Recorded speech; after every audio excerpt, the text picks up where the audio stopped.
Saludamos en nuestro estudio a nuestro analista internacional, Pablo Jofré. Buenos días ambos. Buenos días, Pablo. ¿Cómo estás, Pablo? ¿Bien? Estoy muy bien, sin fiebre, sin tos, con ánimo. Qué bueno. A pesar del aumento de casos en Chile ya. Porque te duró harto la primavera. Pablo es alérgico. Así es. Bueno, pero está mucho mejor, Pablo. Bueno, vamos a decir algo que muy poca gente sabe. Pues todos los sirios lo saben, sí. Se va a cumplir un nuevo aniversario de lo que ritualmente sería el inicio de lo que algunos llaman la guerra civil siria y otros llaman la invasión extranjera a Siria. Pero bueno, de lo que ha ocurrido ahí hace varios años, que no solamente se ha traducido en una situación ruinosa para uno de los países con el mayor patrimonio de la humanidad del mundo, sino también en una crisis humanitaria que obviamente ha desolado a Siria, pero también a países vecinos y que incluso ha tenido consecuencias en Europa. Pablo, en ese contexto es que se están dando algunas dinámicas que es interesante de conversar. La situación de Irán, su quiebre con Estados Unidos, este rol de va y viene de Turquía, ¿no? Que es algo que lo caracteriza históricamente, ¿no? Es el gran puente entre Oriente y Occidente. Bueno, tratemos de caracterizar un poquito lo que está ocurriendo a propósito de este aniversario. Yo me sitúo en el lado de la trinchera de esto es una guerra de agresión contra Siria. Una guerra civil implica una guerra en la sociedad internamente, aunque te den apoyo externo, implica que facciones del ejército o de la sociedad se enfrentan entre ellos. Indudablemente hay elementos opositores en las filas de los movimientos y organizaciones que combaten al gobierno Bashar al-Assad, pero en general el inicio y el desarrollo de esta agresión contra Siria provino esencialmente del extranjero, de tal forma que en un momento dado se llegó a contar con 150.000 milicianos armados, principalmente extranjeros, a lo menos 30.000 de origen europeo, Francia, Bélgica, Suecia y yemeníes, libios, chechenos, musulmanes chinos, es decir, una cantidad de extranjeros tales que generaron una situación y han generado una situación de crisis en Siria que ya va para el año 9. 500.000 muertos y algo más, otros cuantos cientos de miles de heridos, 9 millones de desplazados internos, 5 millones de refugiados, principalmente en países vecinos, no Europa, países vecinos. En Turquía hay 2 millones de sirios, en el Líbano, en Jordania, un porcentaje muy inferior de estos sirios han ido a Europa y han generado lo que se llamó la gran crisis del siglo en los refugiados. En una situación que aún se mantiene como agresión, pero principalmente en el noroccidente sirio, en una zona que se llama Idlib, que es una zona controlada desde por lo menos 4 años atrás por los turcos, que controlan todo el norte sirio a través de la idea de una Turquía que, como bien decías tú, va y viene en este concepto geoestratégico de la profundidad estratégica que le llaman los turcos, es decir, renovar el concepto del otomanismo como idea imperial. Y eso implica apoderarse de territorio sirio, implica generar también dificultades con los kurdos iraquíes, de ahí su participación en la guerra también contra Irak, y lo que genera, por tanto, esta dicotomía entre un país que participa de negociaciones de paz junto a Rusia y la República Islámica de Irán, pero al mismo tiempo agrede a Siria, lo invade y se instala con bases militares en territorio sirio. El cambio de escenario, la correlación de fuerza en Siria en este momento es favorable al gobierno. Y yo te diría que hay 2 razones fundamentales, el apoyo iraní y el apoyo ruso, más el apoyo del movimiento de resistencia islámica del Líbano, Hezbollah, pero al mismo tiempo todo el esfuerzo bélico que ha hecho la sociedad siria. Es decir, gran parte de los esfuerzos bélicos ha sido llevado por el ejército sirio y la población siria, donde indudablemente, si con efectividad hubiese sido una guerra civil, hace mucho tiempo Bashar al-Assad hubiese salido del gobierno y estaría controlado absolutamente por las facciones opositoras y extranjeras. Si hay algo que caracteriza a Siria es que es una sociedad muy pluralista desde el punto de vista del respeto étnico, el respeto religioso. No en balde es una comunidad que tiene sunitas, chiitas, cristianos, maronitas. Es decir, la única manera que entendió la sociedad siria de mantener esa diversidad es precisamente a través de mantener a Bashar al-Assad y no permitir el derrocamiento de su gobierno. En este momento el 90% del territorio sirio está en manos del gobierno y eso es fundamental cuando en un momento fue una cifra contraria. El 90% del territorio estuvo en manos de las fuerzas terroristas como Arar al-Sham, el Fatah al-Shanex frente al Nusra, facciones de Al-Qaeda, facciones financiadas por los turcos, por los árabes saudíes, financiados por Israel, por Jordania, lógicamente por Estados Unidos, que lidera una coalición internacional que en general se dedicó más bien a la parafernalia y al artificio de decir que combatía a los grupos terroristas, pero en general lo que hacía era combatir al ejército sirio. Y hay una situación actual donde se han fortalecido las posiciones de la República Islámica de Irán también en la zona y de la Federación Rusa. Hay dos bases en este momento, una que es desde el año 71, que es Tartus, que es una base naval, y la base de Meymin, que es una base aérea específica que tiene a los rusos en territorio sirio. Así que el panorama, diría yo, es alentador en el sentido del triunfo del gobierno sirio y la sociedad siria sobre estos terroristas. Pablo, es bien impresionante cuando tú mencionabas las cifras, ¿ah? O sea, 500.000 muertos, medio millón de personas muertas, no sé, varios millones de desplazados. O sea, si uno lo compara, por ejemplo, con lo que ha pasado aquí en países de la región, cuando se habla mucho de Venezuela, por ejemplo, las cifras son increíbles. Te quería preguntar qué significa que el 90% del país esté a manos del presidente en términos prácticos, para que puedan entender también nuestros auditores y auditoras cuáles son las implicancias concretas que eso tiene.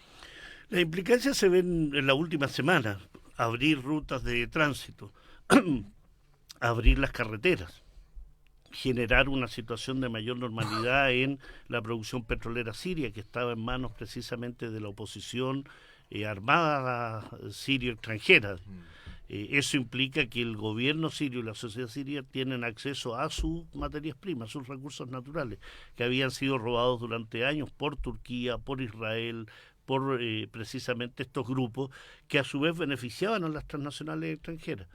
Por darte un ejemplo, cuando el petróleo estaba a 60, 70 dólares, estos grupos terroristas le vendían a transnacionales europeas el petróleo a 30 dólares el barril. Quiere decir que el beneficio para esa empresa era tal que, sabiendo que compraban a grupos terroristas, sabiendo que se estaba esquilmando a Siria, igualmente empresas como Repsol, British Petroleum, Total Fin de Francia o Eni, lo que hacían era robar el petróleo sirio. Al controlar el territorio, controlan las rutas, por tanto, de producción, distribución y comercialización. Controlas también aquellas ciudades que habían estado en manos del terrorismo, como Alepo, como Homs, proteges a la capital Damasco, generas por tanto una situación de mayor estabilidad para la soberanía siria y al mismo tiempo ponen en entredicho todo el apoyo que Occidente y los aliados regionales como Israel y Arabia Saudí mantenían con los grupos terroristas y que aún mantienen. ¿Eh? En un momento dado llegó a haber más de 600 grupos terroristas en Siria, todos ellos armados, financiados en logística y en seguridad por estos países que yo te mencionaba. Por tanto, el controlar el 90% del territorio te permite controlar la frontera, controlar quién ingresa y quién sale. Te permite, por tanto, aislar, como es el caso de Idlib, a estos grupos terroristas y circunscribirlos a esa zona y no al conjunto del país. Entonces, en ese plano es un fortalecimiento de la soberanía siria. Sí. Bueno, cuando Montserrat hacía menciona a toda esta cantidad de seres humanos fallecidos, violentas, injustamente, nunca vamos a saber cuántos además están en el fondo del océano, ¿no? Ah, por supuesto, un tema refugiados. Una cifra que nunca se va a llegar a saber cuántas personas perdieron la vida en esas embarcaciones hacinadas, sin documentos concretos, sin radares, Bueno, es un drama tremendo. Y parte del drama, Pablo, aunque a lo mejor nos estamos yendo más para adelante, pero es bueno hacerlo, tiene que ver con la eventual reconstrucción de Siria, ¿no? Habíamos dicho que por muchas razones Siria es un país muy importante. O sea, Ujú. si me permiten una breve lata histórica, ¿no? Siria está ubicado en lo que antes se conocía como Mesopotamia, ¿no? Entonces, una de las primeras civilizaciones de la humanidad están en lo que actualmente es el territorio sirio, y por eso es un país tan rico en términos patrimoniales. Es geoestratégicamente también muy importante. Y uno se pregunta cuánto dinero se necesita para reconstruir un país luego de una destrucción como la que ha ocurrido. Y el único parámetro equivalente que hay es, bueno, es el del esfuerzo de la comunidad internacional, Pablo, que reconstruyó Europa después de la Segunda Guerra Mundial con una serie de granjerías, políticas específicas, Ujú. en fin. O sea, se va a requerir mucho, mucho, mucho, mucho para que Siria vuelva a ser un país relativamente normal. Bueno, se hablaba de 700.000 millones de dólares, las cifras para reconstruir Siria. Y es parte de las paradojas y de la absoluta, diría yo, idiotez de este tipo de guerras de agresión, ¿no? Porque no solo generan la muerte de sus ciudadanos, los heridos, los mutilados, la destrucción de la infraestructura, los refugiados, los desplazados, sino que en general, hasta ahora, las guerras de invasión, si consideramos el caso de Libia, el caso de Irak, el 91 y el 2003, Afganistán, hasta ahora lo que tenían era un país invadido, un país agredido, un país destruido y luego reconstruido por los mismos que lo invadían. Por tanto, se beneficiaban y se hacían multimillonarios todas las empresas transnacionales vinculadas a esta guerra de agresión, principalmente Estados Unidos y los países europeos. Para la guerra del Golfo, la del año 91, Estados Unidos, que fue el artífice y quien puso la mayor cantidad de tropas, después pasó la canastita, ¿no? Como en la iglesia, y la factura la pagó Europa y la pagó Japón. En la guerra contra Irak, Irak, su parte de su reconstrucción ha sido pagada en virtud del petróleo que le ha tenido que entregar Estados Unidos y Europa. Afganistán, bueno, es un país no solo subdesarrollado desde el punto de vista de su infraestructura, sino que además destruido en su infraestructura subdesarrollada.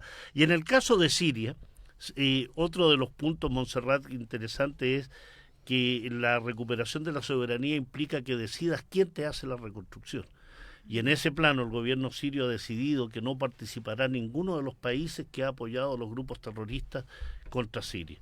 De ahí que haya un interés también de la Federación Rusa, la República Islámica de Irán, de China, países que han apoyado permanentemente al gobierno sirio, que son los que ya han comenzado la reconstrucción siria. Y estamos hablando de sus buenos miles de millones de dólares. Entonces, la comunidad internacional como concepto no solo ha sido absolutamente desvergonzada, sino que ha sido cómplice de la agresión contra Siria. La ONU ha sido cómplice de la agresión contra Siria, la Liga Árabe ha sido cómplice contra Siria. Cada uno de los organismos internacionales que ha sacado resoluciones contra Siria, nunca ha sacado resoluciones contra Israel, nunca ha sacado resoluciones contra Estados Unidos, contra los países que han invadido, agredido y bombardeado Siria. Es decir, Turquía puede moverse a sus anchas por el norte sirio sin que la comunidad internacional lo sancione ni saque resoluciones. ¿Cómo puede ser que un país como Turquía, con fronteras definidas con Siria, invada, se instale y comience un proceso de dominio y de colonialismo, poniéndole nombres turcos a aldeas y pueblos sirios en el norte de Siria, enseñando turco ya en esta escuela que ha instalado en el norte de Siria? Es decir, hay un proceso de dominio que Turquía quiere hacer concreto a partir del silencio de esta comunidad internacional. Así que en ese plano creo muy positivo que Siria lo que decida es: voy a actuar y voy a reconstruir el país y lo pagaré con el petróleo y el gas y los proyectos que vengan, con aquellos que me apoyaron, no con aquellos que me han destruido. Bueno, se nos empieza a ir el tiempo del programa, Pablo. Un par de minutos para una mirada quizás desde el análisis internacional de lo que está ocurriendo con el coronavirus, y muy especialmente en aquellos lugares donde las políticas cambiaron más drásticamente en las últimas horas, que son Europa y Estados Unidos. Muy interesante, porque andan una serie de teorías, incluso algunas ya a nivel del ámbito conspirativo, ¿no?, respecto al coronavirus. Y estaba leyendo un artículo muy, muy interesante respecto a el los efectos de esta pandemia ya, así definido por la Organización Mundial de la Salud. Tiene menos casos y tiene menos mortalidad o letalidad que la influenza, por ejemplo. Claro. Sí. Y sin embargo ha adquirido una relevancia enorme que hay que explicarla y entenderla en virtud de los efectos económicos que ha tenido. Cancelación de vuelos, cierre de fábricas, cese de exportaciones, el cobre para Chile, el cemento, el hierro. China es el productor de 1/3 de todos los elementos constitutivos de la industria electrónica en el mundo, lo que implica entonces que haya un cierre de fábricas en China, que haya el mayor consumidor de productos de lujo en el mundo es China. Por tanto, tiemblan, dicen algunos, Tiffany, Jaguar y otra serie de productores. Entonces, no solo afecta a China, no solo afecta a Europa, no solo afecta a Estados Unidos, nos afecta también a nosotros. El menor crecimiento mundial implica menos crecimiento del comercio, implica desempleo, implica cierre de fábricas, implica por tanto una desaceleración de la economía que ya venía desde el año 2018. O sea, el coronavirus no es el causante de los problemas económicos del mundo, es el catalizador posterior a partir de octubre, noviembre y definitivamente de diciembre del año 2019. Por tanto, los gráficos que se están mostrando y que muestran una China que estaba en el pináculo de los contagiados va disminuyendo y que nos da a entender también que aquellos países que tienen un sistema de salud de mayor control estatal, de mayor control público, de mayor control de capacidad, por ejemplo, de definir la construcción de hospitales en el más breve tiempo posible y asignar 3.000 médicos militares, en el caso chino, para el control de esta enfermedad, va a tener y tiene mejores resultados que aquellos países que han privatizado la salud, que tienen menos posibilidad y más debilidad para el control de estas enfermedades. Y en ese plano quiero ver cómo vamos a reaccionar en Chile cuando estos contagios aumenten, cómo vamos a reaccionar frente a esta pandemia, cómo va a reaccionar el sector público, cómo va a reaccionar la economía, si solo a través de esta revuelta social desde octubre ya hemos tenido problemas económicos severos. Imagínate con una pandemia donde el coronavirus sea el actor principal que va a poner en tensión el sistema público de salud. Bueno, y el sistema privado también, pero el público con mayor razón. énfasis. Además se mezcla con la influenza. Entonces. Es que ese es el tema, o sea, si en invierno tú vas a una urgencia quiere decir urgente, estoy diciendo una tontera, ¿no? Pero si en una clínica privada tienes que esperar 6 horas para que te Así atiendan y en una pública tienes que esperar 15 horas, se nos van a morir todos los viejos. Bueno, Entonces, estoy diciendo, no estoy exagerando, no, me retracto drásticamente. Es una situación estructural de la falta de cobertura que conspira para poder enfrentar adecuadamente el brote. Eso es lo que quise decir. Así es, Sí. más allá de la edad, Patricia. Sí. No, claro, lo digo simplemente porque los adultos mayores en el caso del coronavirus son la población de mayor Pero nos damos cuenta riesgo. también de cómo el aspecto comunicacional es muy importante en el trato de este coronavirus.